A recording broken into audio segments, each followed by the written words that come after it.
This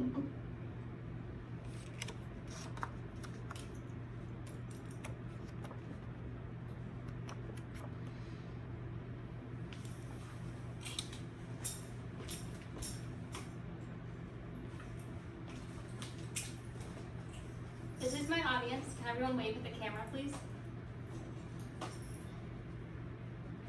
Imagine that you're in a clothing store. You're shopping for a new shirt to wear to a dinner party you have coming up.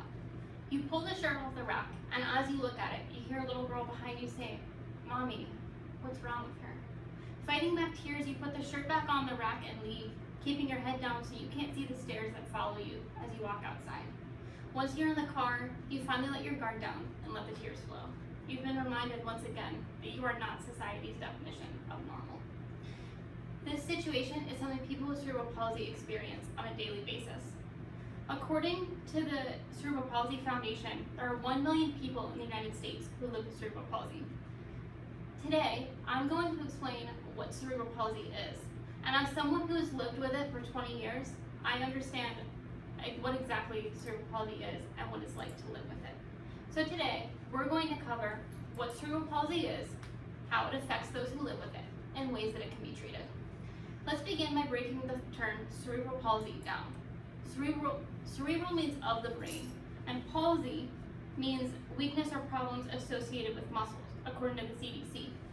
They describe cerebral palsy as a group of disorders that affect a person's ability to move and maintain posture. Cerebral palsy can be obtained in 2 ways. The first is congenital, according to the National Institute of Child Health. This means that someone is born with it, and this can occur in 4 ways. 1, there's damage to the white matter in the brain. This is significant because it's the white brain matter that controls signals that go from the brain to the body that affect movement. For me, when I start to fall, even though logically I know, hey, put your hand out and stop yourself from falling, I can't physically do it. Because by the time that signal gets from my brain to my hand, I've already fallen and hit the ground. The other ways that congenital CP can happen is through abnormal brain development, a bleed in the brain, and then a lack of oxygen to the brain. I suffered both a bleed in the brain and a lack of oxygen in the brain. When I was born, the umbilical cord was wrapped around my neck, and my dad always says that I came out of the womb with my hands up as if I was pleading for someone to help me. Acquired CP, according to Thurswell.com, means that the brain injury was sustained about a month after birth.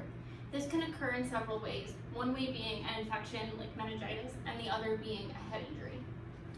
Now that we know what cerebral palsy is, let's look at the ways that it affects people.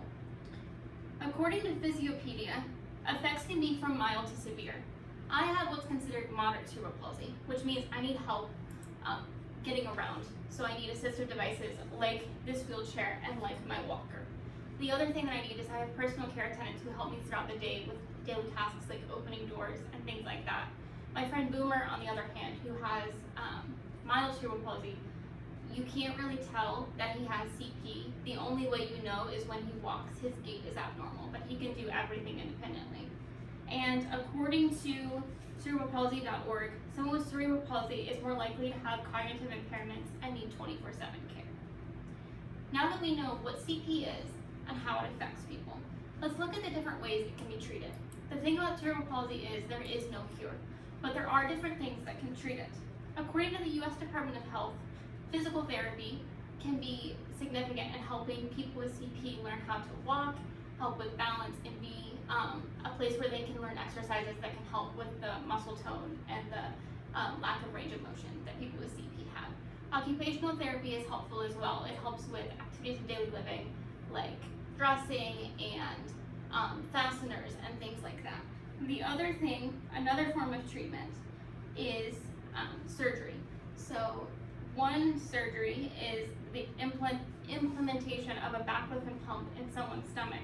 One side effect of cerebral palsy is spasticity, which the National Institute of Neurological Disorders describes as an abnormal increase of muscle tone. And according to the Cleveland Clinic, a baclofen pump helps relieve that tone. I actually have a baclofen pump in my stomach. It sits right here. It's about the size of a hockey puck, and it's silver.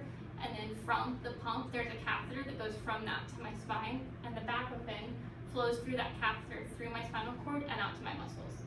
The third thing treat CP is assistive devices, like this ankle-foot orthotic, or AFO for short.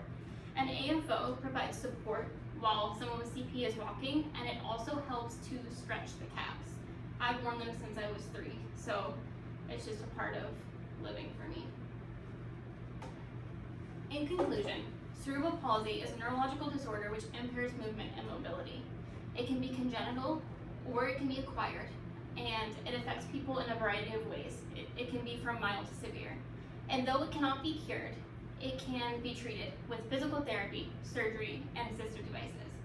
Like I said, I've lived with cerebral palsy for 20 years, and the one thing that I have learned over the course of my life is that cerebral palsy is not a definition, it's just my diagnosis. Thank you. I will now open up the floor for questions. What was your experience like getting your diabetic pump put in? It was one of the most painful things that I've ever gone through because the pump sits right by my ribs. So for the first 2 weeks, like every breath I took hurt. And for the first week, I was on bed rest. So I could not move at all because if I sat up, my spinal fluid would leak. So it was definitely interesting. And do you have to like get it replaced every so often, or does it stay in for life?